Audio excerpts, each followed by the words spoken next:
Hey friends, welcome to the Swing My Heart podcast with your hosts, Kristen, Nicole, and Hannah. Come join our porch swing conversations. filled with lots of faith, hope, and heart.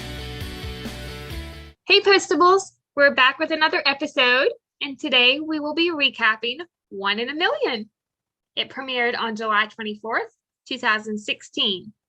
It guest stars Emma Pedersen as Nikki, Nolan Gerard Funk as Graham, Peter Hanlon as Dudley, Lane Edwards as Lester Kimsicle, and back again, reprising their roles for our own Papa Joe is Gregory Harrison, Zach Santiago as Ramon Rodriguez, and Amelia Ullerup as Dale Travers. In this movie, Oliver and Shane explore their budding romance at a supper club where they meet a woman who's reeling from a sudden breakup with her boyfriend, who asks the Postables to retrieve the valuable letter she just mailed him. That is a wonderful synopsis for this movie. Mm-hmm. What do you guys think about this movie? What would you rate it? I've always found this movie to be probably the most humorous one in the whole canon. I just feel like the story is so out there compared to the other ones. They all are so unique, but this one was just, wow. It was just so humorous and so funny, but yet it was also very touching as well. Just to see, Oliver and Shane in this movie and kind of the back and forth between them was really great. So I definitely love this one. It's definitely up there. Maybe I'd probably rate it about an 8 out of 10. That's what I was going to say too, an 8 out of 10. Yeah, I agree. I love the humor that Kimsicle brings to the movie. And I will say I do get a little frustrated with the bad date between Oliver and Shane. Yeah. But I love that we get a resolution at the end. We get a happy ending. It makes it worth it. Exactly. Yeah. Do we want to get into the letter story to start off the episode? Yeah. The first thing we see is a mail carrier preparing to deliver all the mail from a USPS mailbox, or so we think. He's preparing to deliver the mail. A young woman, she comes out of a restaurant, Montaldo's to be exact, and she's asking the man to mail her letter. I love this scene and, just her back and forth about deciding if she should send it. Yeah, I wrote one of her lines down. She says, it's like ripping off a bandage. You got to do it fast and scream, right? And then Dudley says, don't scream. And then I love how realistic that little clip is there, though, because I feel like that's so true. I feel like sometimes it can be so nerve-wracking to mail a letter, or even these days, sometimes to text people, to just send that text. Sometimes it's just so daunting, and you're like, should I? Shouldn't I? I don't know. What should I say? I don't know if it's okay. So yeah, I totally felt Nikki in that moment. Just wow, yeah, it's definitely very vulnerable of her to be able to put that out there, especially considering the contents of the letter. Right. Yeah. Yes. Yes, he goes on to say, what good is a letter if you don't mail it? Pretty good advice. A line from Nikki about how sending the letter is like ripping off a bandage. It reminds me of an international scene that Alameda and Downing posted on their YouTube channel. It was a conversation between Oliver and Joe, and to the author. Joe was asking Oliver what he was going to do about Shane, and Oliver kind of pauses, he doesn't say anything, and Joe says, it only hurts for a minute, just rip off the bandage and say what you got to say. That's some good advice right there. Definitely. It's a great scene, and for all the Postables who haven't watched it, definitely go to the YouTube channel and check it out. After Nikki walks away, we see the mail carrier doing some suspicious things. He's, looking around, seeing if anyone's watching him, as he's quickly throwing the mail bags in the van and driving away. And I said, what is he doing? Is he stealing the mail? Seems pretty suspicious. Totally fishy. He hightails it out of there. Did you see his bumper sticker on the back of his car? It's a Carpe Diem. Yes. Another mail carrier comes by to open the mailbox and sees a small piece of paper with a message. And it says, Forsan et Hayek Olam Niminis Yuvabit. I think I said that right. That sounds good. Good It's in Latin. Yeah. We find out later that it's in Latin. Yes. Dead language. Yeah. Well, we'll talk about a little bit later. But Mm-hmm. I tried my best to say it Yeah, the right way. That was good. I actually took Latin in high school, so Oh, really? it's been a while. Oh, nice. Nice. A little That comes in handy. Great job. Yeah. The next scene we see is at Montaldo's, Graham and Nikki. They're watching Shane and Oliver dance, and they're having a little conversation between themselves. And Graham's phone rings. I wrote in my notes, who is he talking to? And what does he mean by I need to figure out the best way to do this? Is he going to break up with Nikki? Yes. I totally thought that he had found someone else. Yeah. Yeah. Yeah. At first I thought it was another girl, but Yeah. I never expected it to be who it was. Who it was. Yeah. Wait, yeah. That was Which we'll talk about. Yeah. Definitely. Plot twist. Nikki walks out of Montaldo's crying. I said, why is she so upset? Did Graham break up with her? She sees Ramon announcing on the TV the lottery ticket numbers that won for the day. I said, why is she so surprised? I also wrote in my notes that I love how her reaction is in time with the song Signed, Sealed, Delivered. I didn't even realize that. Me neither. Oh, that's amazing. That's a good catch. Thanks. Well, yeah, if you go back and watch, like when she screams no, it's at the same exact time that Stevie Wonder says that same line. Oh, Like, okay. Yeah. Opening line. Yeah. Okay. That's perfect. That's cool. Just kind of blends together. Right. Yeah, that's a pretty cool little tidbit there. That scene also is kind of like a callback to when she gave the letter and Dudley's like, don't scream. Oh, that's So true. that was a little Good nugget point. there. Yeah. She gets to scream after all. Right? Exactly. She finally lets it down. Yeah. What have I done? The scene cuts to shots of the Denver skyline, the USPS, and Oliver arriving to work. He sees Lester Kimsicle arriving with his team and walking into the Office of Postal Security. Mm-hmm. We'll talk a lot about Lester throughout this recap. Yes. A few scenes after that, we see Shane greet Nikki at the front desk. Nikki was Shane and Oliver's server at Montaldo's. I wrote, why would she need to see Shane? Mm-hmm. Because at this point, we don't know. Right. Right. I do find it interesting, too, that she knew that Shane worked at the post office. They must have said something that we didn't see. Yeah, I was thinking that, too. Cool. I was like, I wonder if she eavesdropped on any kind of conversation that maybe her and Oliver were having or something. Right. Mm-hmm. Also, there was something I noticed when Shane and Rita were in the DLO talking, and the voice comes over the intercom saying Shane McInerney to the front desk or something along those lines. Was that Martha's voice talking? Because it sounded a lot like it, I think. Oh, I don't know. That's a good question. It's possible. It sounded familiar. So I'm pretty sure it was Martha, but I could be wrong. That would be really cool. Yeah. If it was. I know that she's done some voiceovers in the past. She actually, she did do the opening dialogue and the closing dialogue for From the Heart. With Lincoln's letter. Okay. Yeah. Oh, that's cool. Yeah. That is really cool. The scene with Lester and his team in the Office of Postal Security. Mm-hmm. This is when he's on the phone and he's going over the clues that they've been given so far. And we see a duck, or Lester thinks it's a duck, but it's a goose. A goose. Yes. Yes. A wedding tree topper and a can of kidney beans. Mm. Mm. Very I intriguing. love, I love his conversation with Oliver. He says, O'Toole, and Oliver says, Mr. Kimsicle, Lester, glad to have you aboard.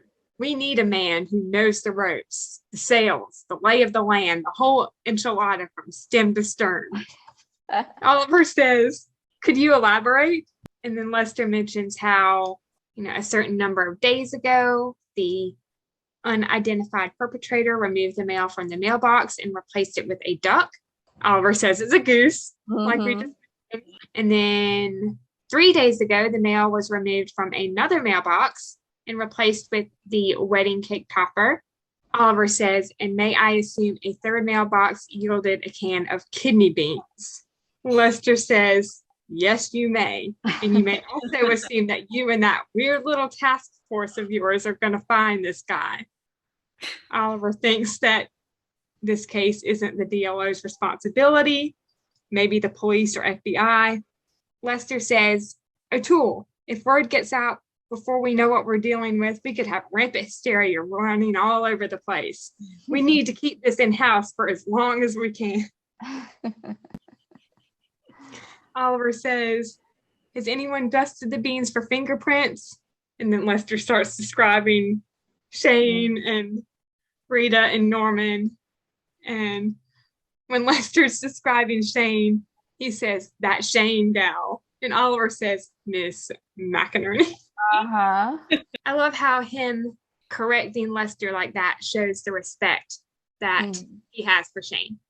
And, you know, their boundaries. Definitely. Yeah, totally. In the workplace. He's such a gentleman. Yes. Always the gentleman. Yes. Always. And Lester goes on to say, she is a live wire. Nothing gets past her. Oh, Oliver says, not that I'm aware of. There's only one other lead, which was left in a few different mailboxes, 4, 5, and 8. And the message is in Latin, like we already mentioned. Oliver says, it's definitely a clue. And then Lester says, I love this guy. You know, as he's looking back at his team. And then he says that line. I thought that was really funny. Yeah.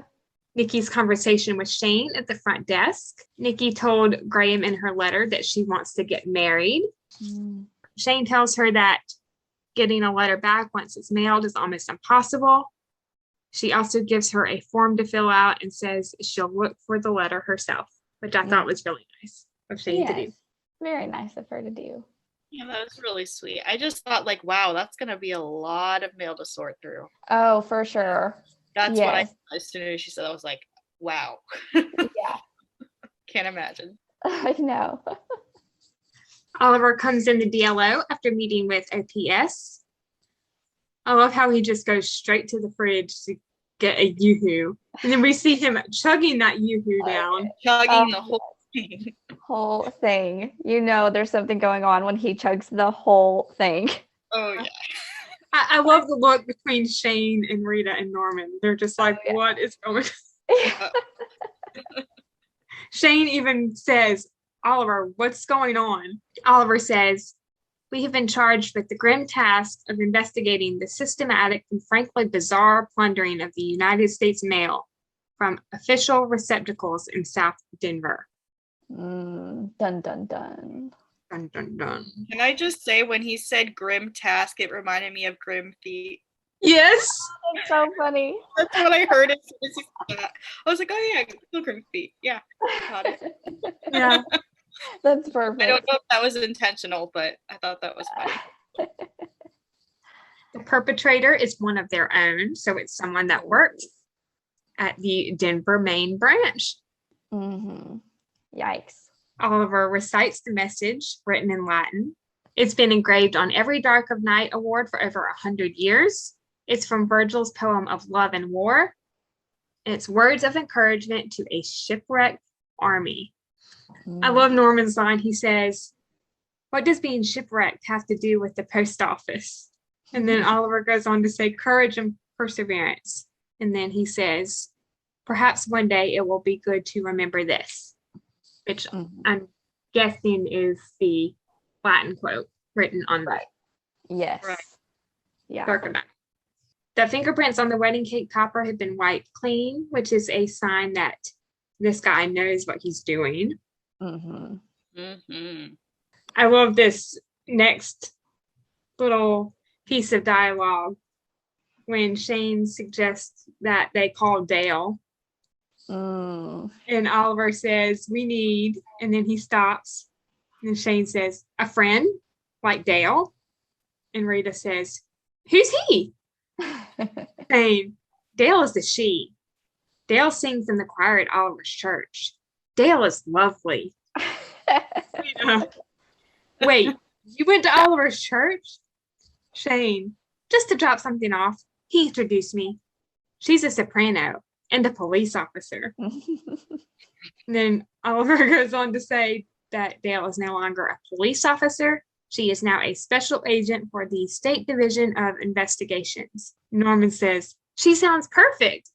Shane says, yes, she does. I love passive aggressive Shane. Me too. That's snarky Shane right there. Oh yes. I love it though. Mm-hmm. And then Oliver, starts walking back to his desk as Shane is looking at the map, I believe, of Denver. Mm-hmm. And she realizes that they may have a witness. Mm-hmm. And Nikki is that witness. Yes. Nikki says that she thinks she could recognize the suspect. She thought that he seemed a little sad. The Postables believe that the male has been involved in a series of unauthorized transfers, which is basically stolen mail. Nikki says that she has to get it back. And I love Oliver's line, after she says that. He says, that man has stolen hundreds, if not thousands of letters. I assure you that every one of them matters to someone. They all matter to us. Yes. I don't know if y'all noticed it, but I love how Shane kind of, gently places her arm on Oliver's shoulder. That was really sweet. Yeah. Yeah. Because she knows that this is like, Oliver's so passionate about the post office and mail and letters, and he's feeling so betrayed right now that a fellow postal worker would do something like this. Yes. It reminds me of Truth Be Told when he's telling Shane about his dad leaving the post office to go work for FedEx. He's just like, oh, Right. I can't even believe he would do something. Yeah. Nikki shares what the perpetrator told her, the line that we already mentioned. What good is a letter if you never mail it? Nikki is going to assist Norman in creating a sketch of the suspect. I love how Norman asks, as they're walking back to the DLO, do you like smoothies? He's all about those smoothies. Yeah. All about those smoothies. You could blame him though. I know, yeah. I would too. I would be all over that. Shane and Oliver think there's something Nikki isn't telling them. Mm-hmm. They don't know what it is yet. Norman, Rita, and Nikki in the DLO. So, this is when they first get there and they're, about to start working on the sketch. Norman tells Rita that Nikki was the witness to the mail theft. Rita says, whoa, you met the perp? Nikki says, he didn't seem like a perp, but then again, you never really know somebody, do you? Mm. I was going to mention it when we get to Rita and Norman, but I loved the little exchange between them when Norman says, but I really know Rita. Yes. So sweet. That was very sweet. I love that little exchange right there. Yeah. Nikki never used to wear blue, but started to because that is Graham's favorite color. She says her ex-boyfriend. Mm-hmm. Norman offers her a smoothie again. He says, smoothie, strawberry, mango, blue. And then Rita's like, no. Stop. And then he's like, berry. Poor Norman. He's so strong. Shane and Oliver at the Colorado State Division of Investigations. Dale believes the suspect is very well educated with the ransom note written in Latin. The description that the Postables were given of the suspect, male, gray hair, probably over 60 years old. Dale believes it's possible he's dangerous. The suspect is playing a game and not just sending it to anybody at the post office. He wants somebody in particular to figure it out and prove he's just as good as they are. And he knows them. And he hates them, as Dale says. Yes. The Latin quotation is different from the other clues. The engraving on the Dark of Night award says, "Remember this," but there is an alternate translation which states, "Perhaps someday it will be good to remember these things." These things is referencing the goose, wedding cake topper, and kidney beans. Yes. So what could these things have to do with why the suspect is stealing the mail? Yes. I love this because it reminds me of kind of like your typical Hallmark movies and mysteries movie, but without like the murder, like you just get like the clues to try to figure out like who did it, why they did it. Right, exactly. Yeah. Really cool. Shane ran a search of the list of who's won the Dark of Night award on the way over to Dale's office. She filtered the search for ducks, geese, cake decorations, kidney beans.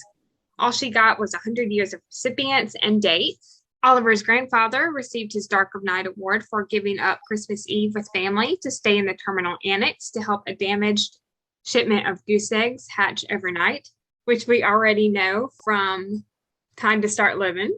The kidney beans were used because the Postables helped a girl who needed a kidney transplant.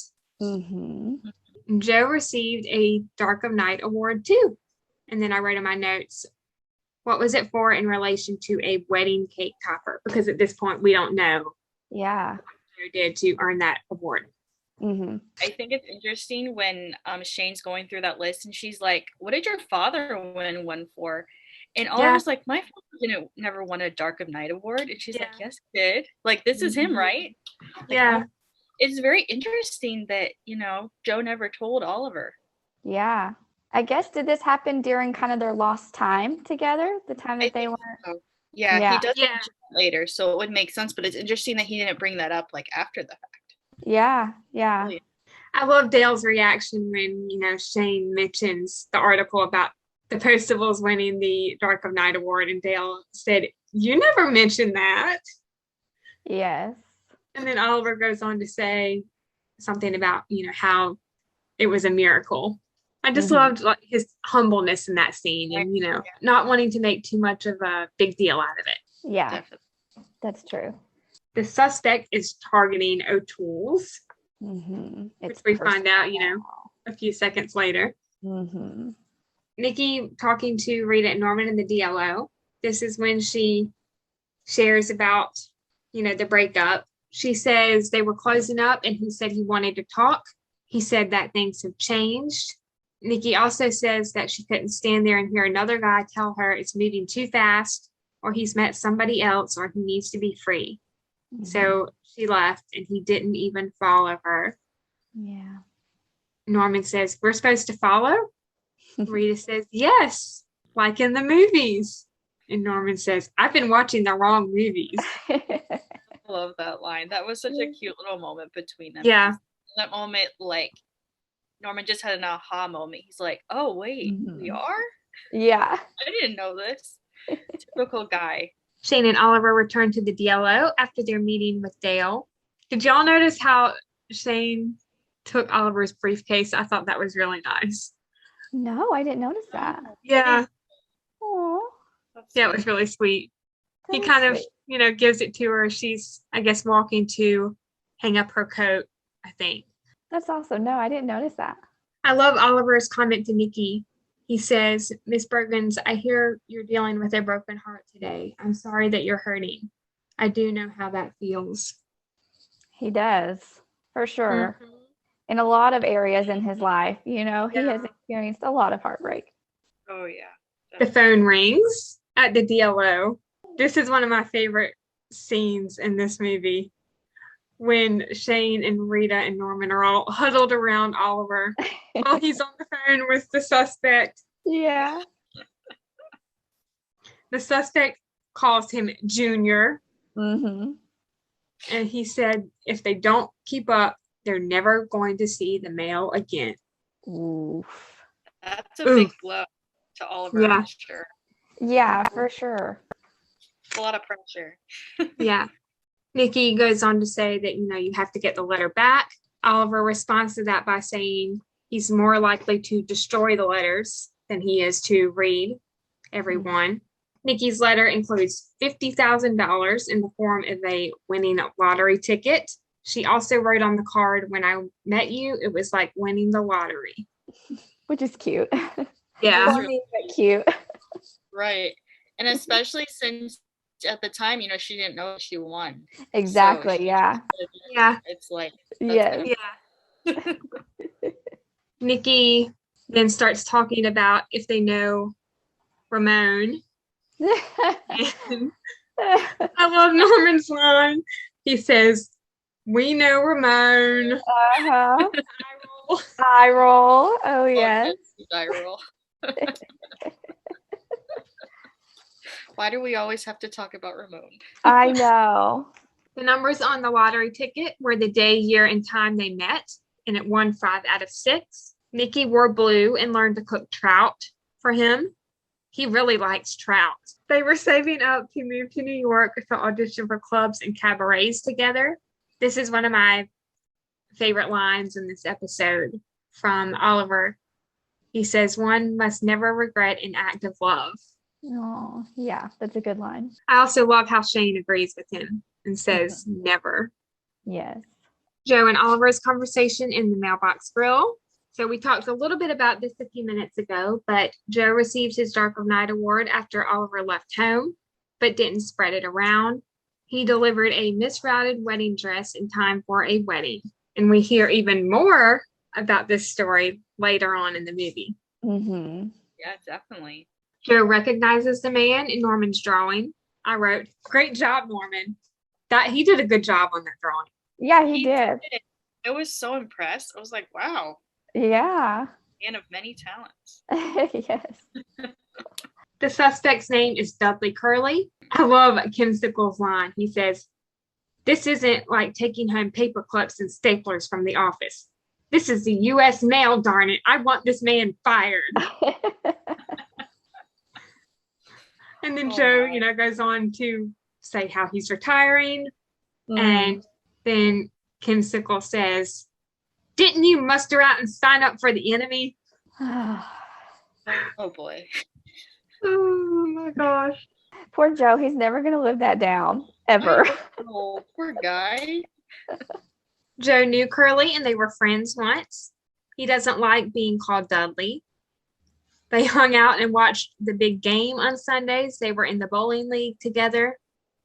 And then Joe received the award and got a promotion, so Curly stopped coming around. There's a few lines after that. And then Kimsicle says, "Security, we are moving out." And then it cuts to the scene, when everyone is arriving at Curly's. Yes. I love how dramatic that scene was. And I'm just thinking, what are the neighbors thinking? Because they kind of showed. Exactly. Yeah, the woman with the dog. I know. I was freaking out a little bit. Like, what is going on?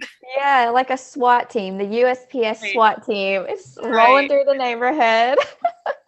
I love when they get there, how Oliver helps Shane out of the truck and Joe helps Rita out of the truck. I thought that was really sweet. Yes, that is sweet. And Shane says, "What on earth?" And then Lester walks up and he's like, "Shane, good to have you on board." And then he addresses Joe and he's like, "FedEx, you stay in the truck. This is government business." And Joe's just like, okay. He goes along with it. Oh. Another line from Lester that makes me laugh in that scene is when he's talking to Curly and he says, "Curly, Dudley, Dudley, Curly, I'm going to call you Dud, okay?" Oh my goodness. Oh my goodness. Curly responds to that with, some comment. And then Lester says, "We need to see some proof of life." And Curly says, well, I'm talking to you, aren't I? You moron? Oh my Not goodness. you, the male. Duh. He's so clueless. It's hilarious. I know. I love And it. then they realize what Curly's doing with the mail.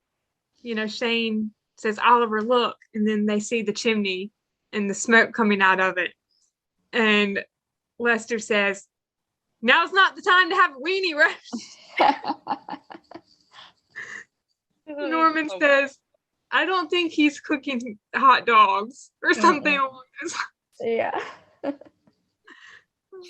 Curly said he'll burn the letters if he doesn't get what he wants.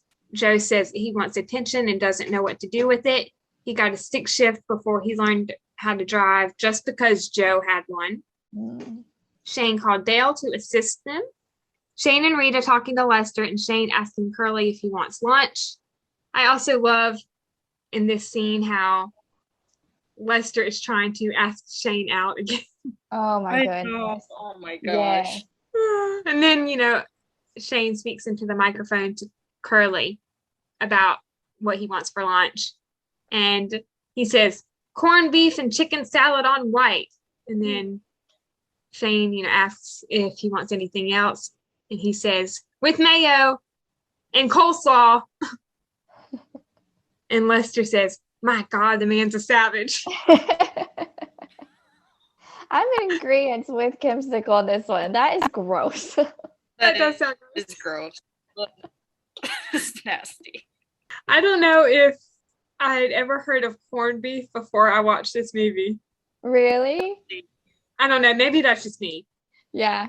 It's rare. I think the only person I've ever heard order it was my dad. Oh, yeah, it's very rare, but it doesn't look appetizing. It's not very common. Yeah. Yeah, yeah. I do love chicken salad and coleslaw though, but together, no. I don't think No, thank you. Yeah. I also found humorous in this scene when Dale gets there and Lester sees her. Yeah.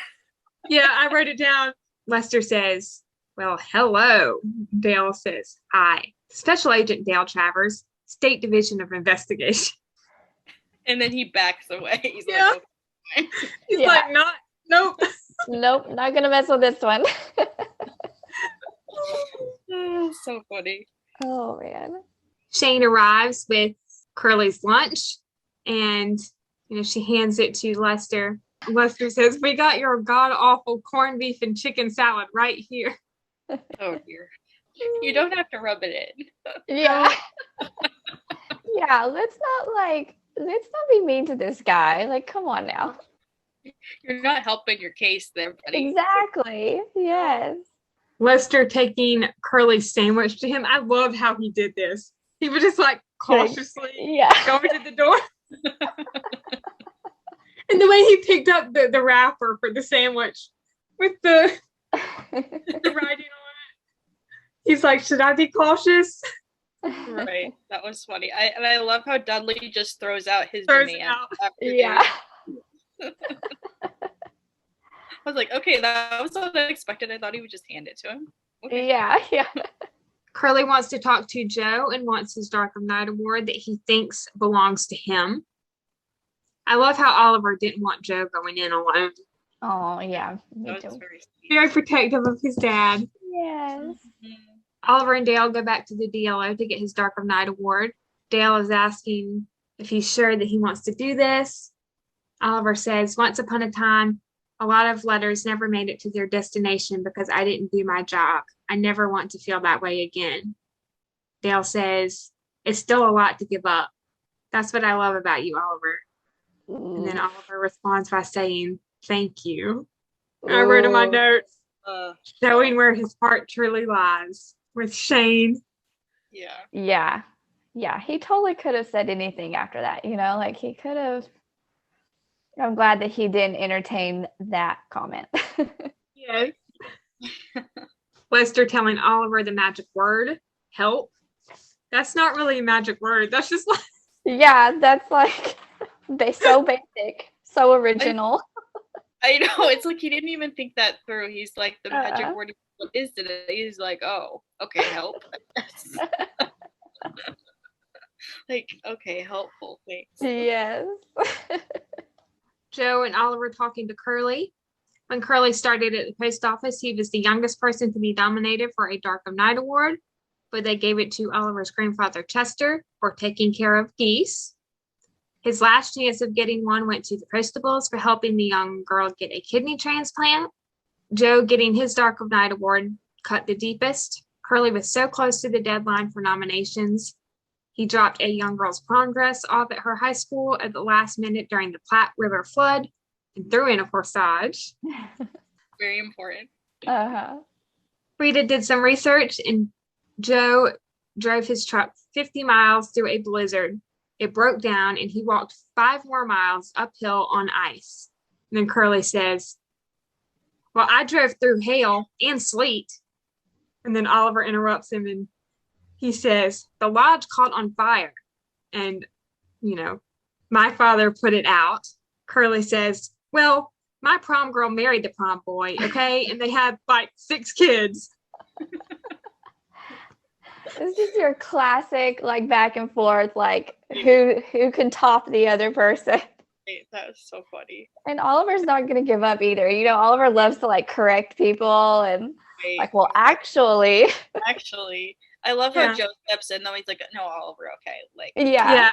He's like, calm down. Come on. I have it written down. He says, what are we doing here? What does it matter? You can go ahead and keep the cup. We don't need this cup to know what we did. And neither do you. And someday when you look back on how you got this cup, it's going to look pretty empty. Curly looks at the cup and then at Oliver, and he notices that it doesn't say Joseph O'Toole. Mm-hmm. He says, this says Oliver O'Toole. Oliver chimes in, and he says, I didn't have enough time to get my dad's. And Curly says, you gave this up for your dad. No. I love how that just like broke down all his barriers, like all the walls he was putting up. He's just like, okay, wait, never mind. Yeah. Like, he was not expecting that. No, he wasn't at all. Yeah. I wrote in my notes, such a humble and heartwarming gesture. Oh, for sure. I also love how the camera pans on Joe and then it pans to Shane and Rita. Yeah, they're He's so proud of him. Yeah, so sweet. And of course, Rita is too, but just a sweet moment. Mm-hmm. Curly goes on to say, when a man retires, he looks back across the years and asks himself, what has he got to show for his life? I gave my heart and soul to the post office, but nobody knows my name. Dudley, Curly, nobody cares. I just want to feel like I mattered in this world before it's all over, but nobody's going to even miss me. And then he kicks over the mailbag. My heart broke for him in this scene. No. I mean, I think we've all been there in like one point of our lives, like feeling unappreciated. Like, so I just really felt for him. Poor Dudley. Joe says, I missed you for 13 years. And then I love this little short speech from Oliver. He says, what good is a letter if we don't mail it? Somewhere in these bags is a love letter a lady named Nikki mailed last Saturday because of these words you spoke to her. You understood that writing a letter, putting it in a mailbox, is like handing your heart over to a stranger. Just like asking for love is a risk, or asking for attention or forgiveness. You have to mail the letter and risk whatever happens next. Otherwise, nothing happens. So whether anyone ever appreciates us or knows who we are, Mr. Curly, they will know what we stand for. And that matters to every single person who wrote every one of these letters. And then, he's shuffling through the letters and he finds one written to Mr. Curly. Yes. From a little girl named Betsy, which was really sweet. Him reading that letter made me cry. Yeah. Yeah, me too. Oliver goes on to say, one of those is worth 1,000 of these, referencing the letter in the Dark of Night Award. Yeah. Right. And I think it just goes to show, too, that sometimes, we may put in a lot of effort for something and it may not, always be shown at the time. You may feel like, oh, I did that for nothing and nobody notices me, nobody sees what I did. And then you come to see at the right time that, you actually did really have an impact on somebody. I feel like it's like such a thing in real life too. I feel like, we all look down at ourselves at times, like you said, early situation, but sometimes we just don't realize how much of an impact we do have on others. Totally. And so I thought it was so sweet to see how like this little girl, writes this old man who delivers her mail, and she, she barely even knows him, but yet she takes the time to do that because it's so important to her. So that scene melts my heart for sure. Such a sweet scene. Yes, that's so true. The next line from Curly, he says, "I feel like a fool." And Joe says, "Don't bother. We've already got one of those outside." And I love how everyone outside could hear what he just said. Yeah. Like Lester. They all just look over at him. Shane finds Nikki's letter. So, this was after the conversation with Joe and Oliver and Curly. I love Lester's line when he says, "Regulations are like the life jackets on the gangplank of life, Missy. Great work today, though. Keep that up and I'll buy you dinner again." Shane says, "Oh, please don't." And Lester says, "Happy to do it. Happy to do it." Happy to do it. Oh my gosh. Nikki got her letter back, and she asks why she feels so sad. And she goes on to talk about the love song that she sang on Saturday during Shane and Oliver's date. She said that she'd sung it a million times before, but that night it felt like she was singing it just for Graham. Being a Broadway star isn't her dream. Being with Graham anywhere is her dream. No. Norman's line, after she talks about Graham a little bit, he says, "Now you can live a trout-free life and you don't have to wear blue anymore." I love this line from Oliver. He says, "There's a vast difference between choosing a good man and finding the right man. I hope you don't give up until you find both." Oh, good advice. Yeah. I love Nikki and Graham's conversation at Montaldo's, when they make up and they say how much they love each other, and Nikki asks if he'll marry her, kind of a reverse proposal, which was cute. Yeah, they went modern. Yeah. Right. I love when she tells him to not open the letter and she makes a comment about it feels like she says winning the lottery, and he's like, "No, I know it doesn't." She's like, "No, like we actually won the lottery." Yeah. Like literally. Literally, I'm serious here. Yeah. Like, they're a sweet couple. They are. They're such a cute couple. I think they'll make it. Yeah. Oh, yeah. The cake at Curly's retirement party. I love what the cake said. "Old postal workers don't grow old. They just lose their zip." Oh my goodness. And then seeing Curly talking to Betsy, that was really cute. Yes, I love that they added that in there. Yeah. So sweet. Do we want to get into Shane and Oliver now? Mm-hmm. Of course. The first thing we see is Nikki and Graham's conversation that we already mentioned while they're watching the dance. Graham says they dance like they know the steps, but they can't find their rhythm. And Nikki says maybe they know the steps, but they lost their rhythm. And Graham says, "Well, sometimes things change, I guess." Oliver walking in the DLO and almost calling Shane. Mm-hmm. He says, "Good morning, everyone. Norman, Rita, Shane, Miss McInerney." She's like, "Happy Monday, Oliver."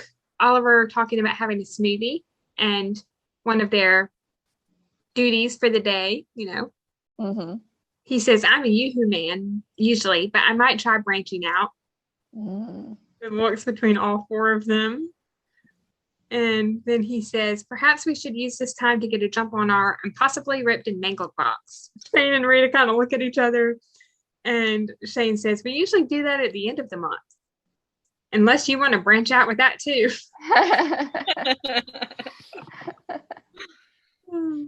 The look between Shane and Oliver and her conversation with Rita after he leaves. Rita says, "So, what happened with your date Saturday night? Did you wear the pink dress?" "Yes." And what happened at the end? Did he kiss you? Well, something happened because he is drinking smoothies and he almost called you Shane. No, he didn't. Yes, he did. He said, "Good morning, Miss McInerney." She's so spot on with that. I love that. Oh, she Yeah. is. She's great. She sees everything. Shane says, "There was no shh. I didn't hear a shh." The next scene with Shane and Rita in the DLO talking about the date. And, Rita's trying to get information out of Shane. She says, "So tell me about that dinner." And then Shane says that Oliver was really nervous at first. Then they started dancing and things got better until we stopped dancing. Ooh, wonder what happened. I wonder what. Yeah. It cuts to flashback 1 of the date. More dancing with Shane and Oliver. And he's reciting the words to "The Water is Wide." Oliver chose the alternative translation of a line in the song, "And both shall row to yonder side." But it's really, "And both shall row, my love and I." Ooh, why didn't he say that one? Well, I wonder why. Yes. Very suspicious there, Miss Road. Very suspicious. Nikki hands them the plate with one of their courses for their meal. And Oliver says, "Amuse-bouche, a millennial phenomenon." Nikki, kind of asks, "What?" And Shane says that he just means people weren't having their bouches amused back in the 20th century. I love that Shane gets him, though. All his quirky little... Oh, yeah. Shane just gets him. I love Yeah. that. Nikki thinks that Shane and Oliver's anniversary. And Oliver says, "No, actually, we're just friends." Not the right thing to say to the woman you're falling in love with, Oliver. Exactly. Oh, my goodness. And then Shane takes a sip of her champagne. Yes. She's like, "This is going to be a long night." Oh, boy. Oh, man. And then Nikki asks Oliver if there's any requests. And he says, "Yes, how soon can you start singing?" And then, she kind of walks off.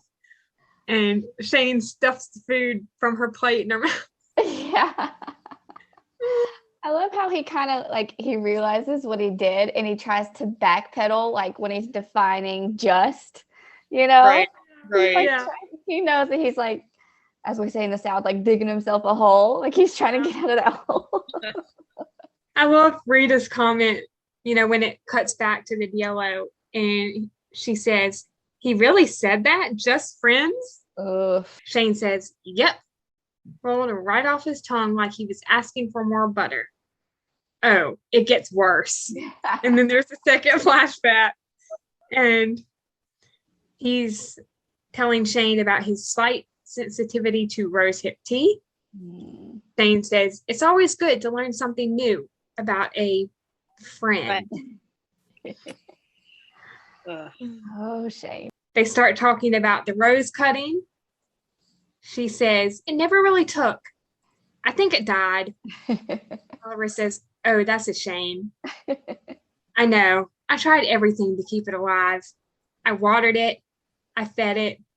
I talked to it. I fertilized it."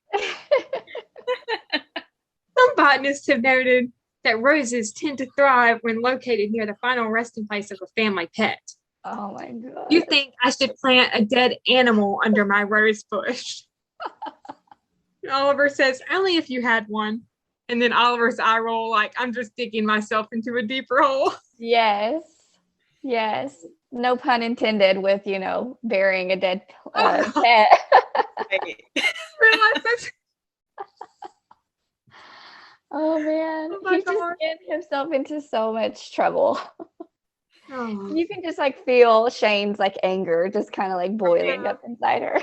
Right. Shane says, "A pet sounds pretty good right now." Mm-hmm. The Just Friends song, I just got to say, that was oh my gosh. That I was was gonna- perfect timing, but at the same time, it was like awkward. Did not help the situation. No, it was too spot on. Then it cuts back to Shane and Rita in the DLO. Rita says, wow, the whole song was like that? Yep. Friends, commitment, desperation, infertility. It was like group therapy with seafood. The next scene with Shane and Oliver that we see after that is another flashback to Montaldo's. We get the dance performance from Michael and Sofia. The last time Shane was at Montaldo's was for a Sunday brunch or a late afternoon tea or early dinner. She went there with the chief of postal security, Lester Kimsicle. He asked her out. Yikes. Oliver says, you came here with Lester Kimsicle? Same, Oliver. Same. Right, yeah. Yeah, What? same. Shane goes on to say that he wanted to get to know her better for security reasons. Mm-hmm. He says, you were here on official business. She says that she also went to Montaldo's once with Steve. It was when she first moved to Denver and where they officially broke up. He had flown in to change her mind. I love Shane's line. She says, by then I had met you guys. I told him it was over and he should go back to DC. Oliver says, I'm sorry I chose a place fraught with so many memories of our first. And then I wrote in my notes, just say it, Oliver, a day. I know. I'm like screaming at my TV, like, come on. Just say it. I mean, she knows already. Just say it. Yes. Him saying, I wonder where the gentleman's convenience might be. Oliver, you could not be any more obvious. Like, come Yeah. on, dude. We get another scene with Shane and Oliver at the Colorado State Division of Investigations. They are talking about the dessert from Montaldo's Saturday night. And Oliver says that he prefers a filling with a custard or a curd. The dessert was a custard with a curd glaze. Oliver and Joe in the mailbox grill. Joe has taken up hiking again and invited Oliver to go sometime, which we'll see. Foreshadowing. Yes. Love when they do that. Yeah. Yes, we do. Consistency is amazing. Yeah. in this. Oh, yeah. Oliver says, I have a great love of nature. I wouldn't mind expanding it to the outdoor. Shane asking Oliver and Joe about their lunch order. So this is when they were at Curly's and, trying to get the mail back. Oliver wants a cup of herbal tea. And Shane says, no rose hips. Mm-hmm. She's remembering. Oh, yeah. Joe notices something different is between Shane and Oliver. Oh, yeah. He says, you're not clicking like you normally do. Oliver says, I'd like to think we clicked a few times there. Yeah. I love how intuitive Joe is. He knows Right? there's something wrong. Yes. Yeah. The next flashback we see is with Oliver almost calling Joe, but then running into Ramon. Ramon is on a date with a meteorologist. Ramon thinks Shane and Oliver are getting deep in conversation. And Oliver says, we are deep into something. Ramon says, I always knew you two would get together. Oliver says, oh, no, we're not dating. We're just on a... And Ramon says, Oliver, stop thinking. You stare into each other's eyes. You drink champagne. You dance. Dance is like love, my friend. Don't look down. Don't you mean love is like dancing? Don't look down? Yes. But in the end, what is the difference? Now be bold, go out, face the music, and stop thinking. I see you. Stop it. We should have a name for every time Ramon gives advice. Oh, yeah. Some type of romantic advice. Like Ramon's romantic recommendations. Yes. I love that. You've been Ramonized. There you go. Oh, God. That was clever. That's so good. I love when Joe tells Oliver how proud he was of him the day he heard he won the Dark of Night award. Mm-hmm. He's such a good dad. Yes. Oliver says, I had a lot of help. So again, he's being humble and Yeah. the recognition of the award, which I love. Yes. I love that. Oliver quoting the Bible verse, God hasn't given us a spirit of fear, but of power and love and sound mind. That's one of my favorite verses. Me too. Mine too. It's a great one. Great reminder. Joe doesn't blame Oliver for being afraid, but says that's not who he is at his core. Oliver didn't get an award like that without love and power and a sound mind, and you don't get much else that matters in this life without it either. Joe knows Oliver has been hurt in the past, and he's guessing somebody has hurt Shane too. He thinks that they've each got what it takes to try again if they just try again. Yes. Shane and Oliver's short conversation in the DLO about the Dark of Night award and the rose cutting. When she's quoting scripture, she says, cast your Dark of Night award upon the waters and it shall be returned to you. And I wrote it down in my notes, the verse that it's quoting, cast thy bread upon the waters, for thou shalt find it after many days. Ecclesiastes chapter 11, verse 1. Nice. I wonder if Shane has actually read this, or maybe she's just remembered Oliver quoting it. Yeah. Right. Yeah. Obviously, Shane goes through her faith journey. So I just wonder if she maybe got, curious and was, reading scripture someday or something. Yeah, definitely. Pretty cool. Definitely curious about that. Oliver says that it was easier to give up than he thought, and that it's just a symbol, like the rose cutting, as Shane said. Shane says, just because it didn't take, it doesn't diminish the thought that was behind it. Never regret an act of, and then they're interrupted by Norman and Nikki finding the letter. Rita talking to Joe, then seeing Shane arrive, as well as Dale walking over to Oliver. Rita brings Oliver the cake Shane had special ordered from Montaldo's, and then she asks Dale to help her make more punch, which I loved.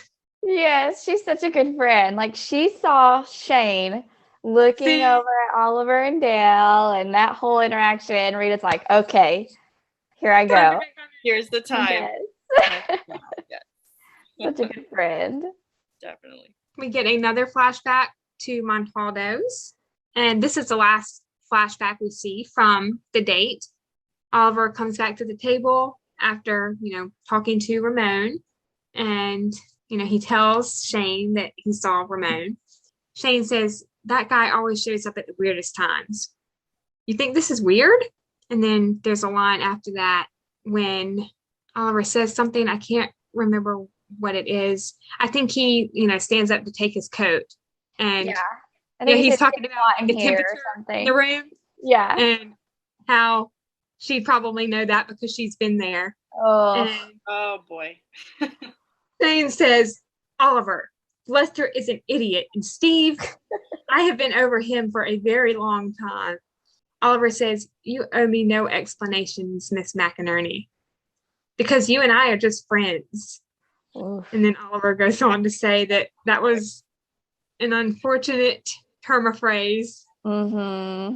Says, so what was tonight? Was it a date or was it just our long promised dinner? Oliver says, I don't know. It was supposed to be a quiet dinner with good company and good conversation. And I did want it to be someplace special. And I wanted to dance. And then Shane pauses for a minute and she says, Oliver, I never danced with any of the others here. No. I only dance with you. Oh, one of my favorite lines. I know.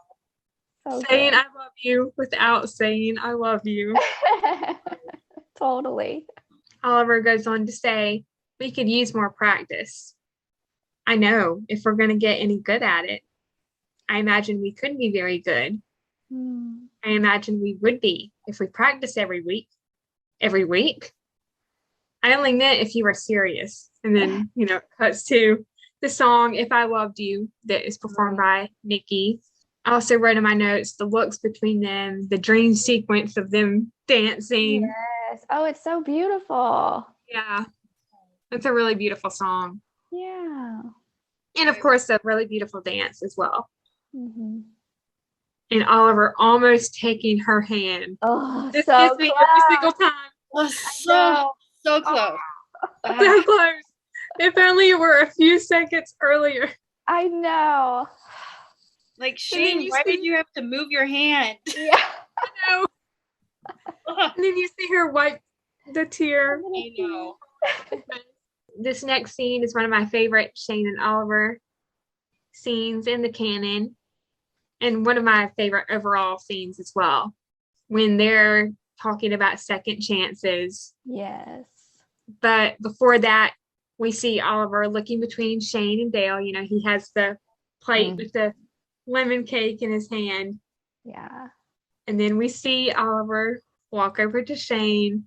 He extends his hand and she says, Oliver, are we dancing? And he says, we are not, Miss McInerney, or something like that. Uh-huh. And then, you know, they walk off and they have their conversation. Shane thought that Oliver should have a second chance to try the lemon cake from Montaldo's. And Oliver is asking, you know, why she did that and if she did it because she thinks that there won't be a next time to go to Montaldo's together. He goes on to say that he believes in second chances too. Yes. He says, shall I put it on the calendar then for sometime this year? Oliver says, yes, how does next Saturday sound? Shane says, great, it's a date. I mean, it is a date. Yay, he said it. He's calling it a date. Woo! I also wrote in my notes that look that he gives Shane. Oh my gosh. Woo. Smolder. Mm-hmm. I And also her big smile too. Her Oh, beaming smile. yes. She's like, Yes. I also love in that scene when Shane like turns her head and she's like, "What do you think?" oh. Yes. Yeah. At first I was like, "Why are you showing him your hair?" Yeah. I did too. Yeah. But then I saw the rose and I was like, Yeah. oh, that's I was like, "Oh, showing that's him. cute." Yeah. Shane says that it's the first rose of summer and that it took after all. She also says no animals were harmed in the blooming of this rose. She must have found a good fertilizer. Oh yeah. I think Oliver says something after that. I didn't write the line down, but Shane responds by saying, oh, me of little faith. And Oliver says, all it takes is a little. Oh, so good. The last thing we see in this movie is the group dance with Shane, Oliver, Rita, Norman, Joe, and Dale to It's All Good. Yes. Shane and Oliver dance a little bit. And then, Shane just walks a few steps away from Oliver to dance with Rita and Norman and Joe and Dale. Mhm. And Oliver's kind of standing off to the side watching. I love how happy he looks. I know.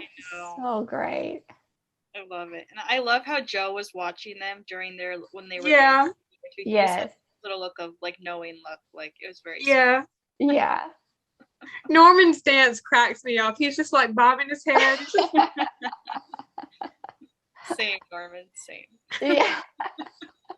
Oh, it's cute though. And then Rita's dance too, of course. Oh my goodness. Yes. Gotta love Rita's quirky dances. Yeah.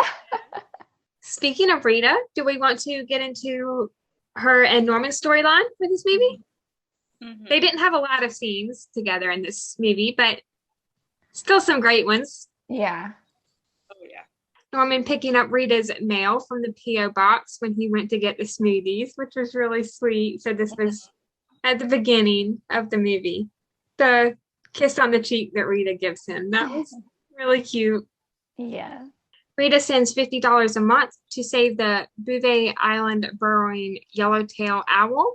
She says it's a very worthy cause. And, this is when Shane is asking her about it. Rita and Norman's conversation in the DLO about Bob and the Bouvet Island burrowing yellowtail owl. Norman says, we?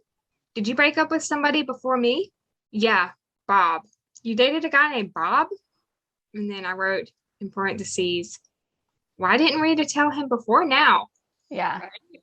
I know. I know. I was genuinely surprised that she had been in a previous relationship. Yeah. I know, me too. I thought Norman was her first. Yeah. I did too. What were your thoughts on why Rita could have, kept that for so long? Maybe it was just a small relationship. Maybe she just didn't really Yeah. think much of it and didn't think it was worth sharing yet. Right. Yeah. Yeah, that's what I'm thinking. And Yeah. at this point, I think Norman and Rita have only been together close to a year, if not a year. Mm-hmm. Mm-hmm. I am a little surprised though that she didn't mention the fact that she sends money. Right. Yeah. Oh, at least you would think she would be talking about these owls that she's helping. Yeah. Friends. Yeah. But Mhm. yeah, it's definitely very interesting. But maybe she also didn't want to hurt Norman's feelings. She wants him to feel special. Yeah. So maybe Yeah. she just feel like it was the right time to tell him. Mm-hmm. Yeah. Rita goes on to say that Bob used to work at the zoo. Then he got a job offer at the Bouvet Island Animal Reserve. He said that Antarctica wasn't a place for a girl like her and that they should break up. She also says he liked to talk and had a lot to say. Mm. Norman says, how long did he talk for? A month? A year? And then Rita's like, Norman. And then Norman says, forget it. It's old news anyways. No. Oh, poor guy. And Rita says, right, pretty much. He's the guy I send money to every month to help save the Bouvet Island burrowing yellowtail owl. Oh You my send him goodness. money? What? Uh-huh. Come on, Rita. Rita talking to Norman while he's sitting in the tree about lunch. So this is when, she walks up to Norman. She looks up at him sitting in the tree and tells him that she ordered his sandwich for him. Yeah. And he says, thanks for telling me that, Rita. Oh. Yeah. Shane and Rita talking about Norman and the tree. So this is when Shane was asking, is Norman ever going to come out of the tree? And No. Rita says, I don't know. I think he's mad because I didn't tell him about Bob. Shane says, Bob? You didn't tell me about Bob. Who's Bob? Yeah. And then Dale and Oliver. It just makes me think that this just wasn't a big deal to Rita, that she wouldn't even tell Shane about, the Yeah, ex-boyfriend. true. Yeah, that's a good point. Yeah. Rita talking about when she broke up with Bob. So this is after Nikki had found her letter. Mm-hmm. Rita mentions how she was really sad and thought she would never find the right man for her. I love Oliver's little comment. He looks at Norman, I believe, and he's like, Bob? Like, who's that? Yeah. And then Shane's just like, forget it. Yeah. It's not important. Yeah. Rita says that her mom told her, don't be in such a hurry. The perfect man is out there, but he's still in the oven baking. And if you keep coming in the kitchen and opening the door, he'll never be ready. Rita says that she waited and said it wasn't easy, but then all of a sudden she smelled something really good. And when she opened the door, there was Norman. All done. Norman's like, ding! Ding! That's one of my favorite parts of the whole movie. It's just such a sweet moment, and the look between the two of them is just so sweet. Oh. I know. I agree. It's so sweet and spot on. It's such a good analogy. Definitely. It can apply to anything, honestly. Like even like our normal everyday life stuff, sometimes stuff just doesn't work out. Yeah. And it doesn't work out for a reason because there's something better. So I love that reminder. Yeah, totally. And you know what I just thought about? There's a parallel between Nikki sending money to an ex-boyfriend and then Rita sending money to an ex-boyfriend. Oh, I didn't even think about that. I didn't think about that either. That's a good observation. More of Martha's incredible weaving throughout these movies. Of course. Rita says that Norman was worth the wait. And then I wrote in my notes the looks between the two of them, which we just mentioned. Really sweet. their conversation in the DLO. So this is after Shane and Oliver had walked out of the DLO with Nikki, to see her out. Rita apologizes to Norman for not telling him about Bob. Rita says that she doesn't feel the way about Bob that she feels for Norman. Mm-hmm. She never did. Norman trusts Rita completely, but he doesn't trust Bob at all. Nope. Which is understandable. Oh, yeah. Bouvet Island doesn't have any owls, and there's no such thing as the burrowing yellowtail. Bob scammed Rita. Mm-hmm. Bad Bob. Yes. Oh, And then, he goes on to apologize, I'm Yeah. sorry that happened. Yeah. And I love what Rita says. Yeah, she says, Me too. Yeah. she says, poor Bob. He must have really needed the money. So sweet. It is. Rita always seeing the good in people. Yes, exactly. Yeah. So sweet. I love Norman's response to that. He says, you're amazing. Mm-hmm. And then they give each other the hug, which is really sweet. Rita says, but I'm not giving him any more money. Hey, do you want to go get dinner? I have an extra $50. And Norman says, yeah, I'm starving. The last scene that we see with Norman is his conversation with Lester when they're at the Mailbox Grill and they're watching a football game Mm-hmm. on TV. And Lester is asking if he played any sports in high school. Norman says no, because he was a foster kid and moved around a lot. Lester goes on to say, sports are the foundation of war, like playing checkers with people and you don't get hurt. Norman's facial expressions throughout this whole scene are Hilarious. priceless. Yes. And then Lester goes on to ask, what position did you play? And then Norman looks at him like, I didn't. I was a foster kid. I didn't play any sports or something like that. And then Lester's like, shortstop. Good for you. Not paying attention at all. No. Oh my goodness, it's so funny. Lane Edwards played this part perfectly. Oh, Like, I I agree. I cannot see anyone else playing this role. I bet he had so much fun just being able to be like goofy and like act like a doofus, Yeah. Right. So And good. especially the first time he was on this show, he played a much more serious role. Yes. Yeah. I was going to say that really shows how amazing he is of an actor. Right? Totally. That he can just The operate versatility. that way. With Yeah. The versatility.